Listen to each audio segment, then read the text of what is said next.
Hello, my name is Fiona Campbell, and I'm a senior lecturer in evidence synthesis based at Newcastle University. And in this presentation, I'm very much going to be giving you the customer view of using some of the tools that are produced at the Evidence Synthesis Hackathon using R, and to discuss how I use them in my role as as a methodologist in evidence synthesis.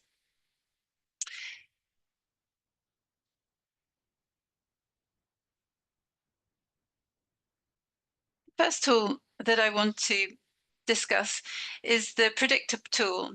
And I have to say that I became aware of the tools long before I knew much about the Evidence Synthesis Hackathon.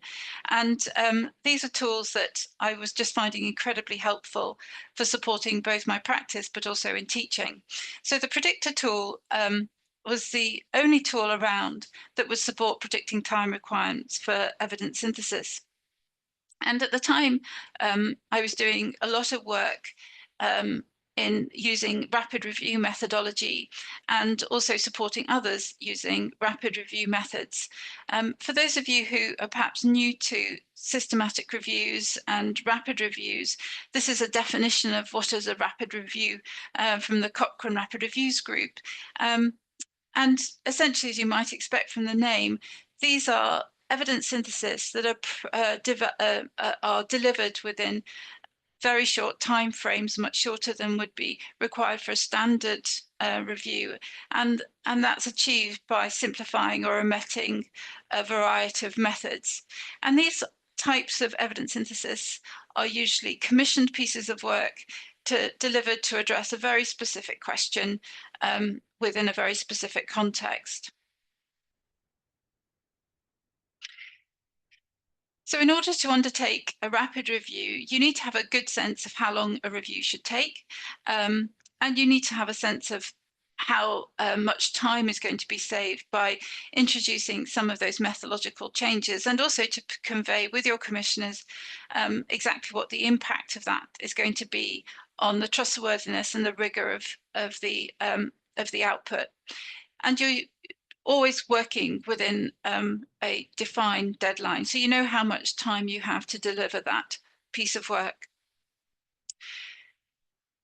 The predictor tool allows you to modify some key areas of the review. For example, how long you've got, how many databases you might search, what your search results are, for example. And then we'll calculate how many days that's going to take. And quite nicely, it shows how that time is going to be distributed across the review process. So how many days you might spend doing the searching, the screening, for example, the data extraction, for example. And also, helpfully, that tool produces data that you can download.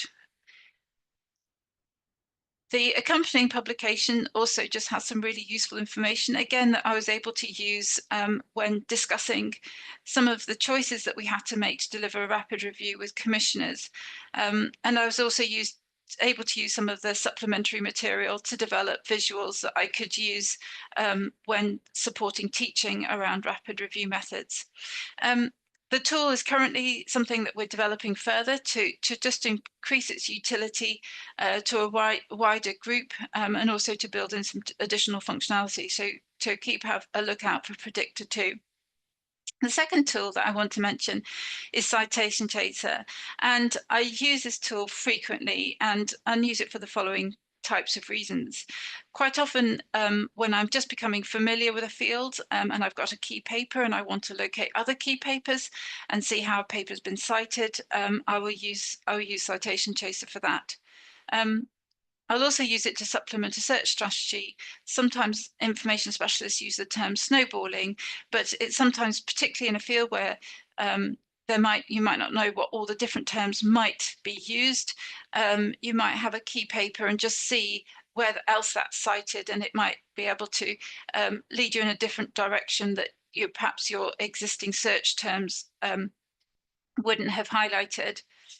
The other way in which I use this tool is in bibliographic checking. So good practice in a systematic review is to check the reference lists for all your included studies. And by downloading those, that just makes that process so much easier and quicker. And the other way that I use it is if I'm doing a review of reviews. So these are reviews where all of the included studies are systematic reviews. And one thing that I'll always do in that type of review is compare the included studies across the different reviews. So this tool, by just downloading those, just makes that that process so much easier. Every review that I do where there's a risk of bias assessment requires that I produce a graphic like this. And if you're somebody who's not competent in R like me, creating these kinds of visuals can actually be pretty hard work. And so this tool, the RobVis tool, just makes this so much easier to create this visual picture of the quality of the included studies. And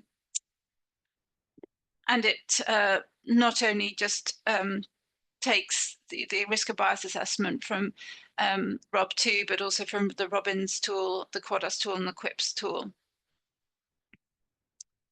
The other requirement is that when you're publishing a review, you must include, in order to remain compliant with reporting standards, a Prisma flowchart diagram to show what your search results were and the process by which you ended up with your included number of studies. And again, this was just an incredibly time-consuming part of writing up the report, where I was in PowerPoint creating boxes and arrows. And this lovely tool, Prisma 2020, just makes that process so much more straightforward. I simply have to add the figures into the table, and I get my lovely flow diagram output. So again, just a huge time saving, as well as actually a very nice Prisma flow diagram visual to import into my report. So thank you to all of the developers of those tools. They have been incredibly helpful to me in my practice.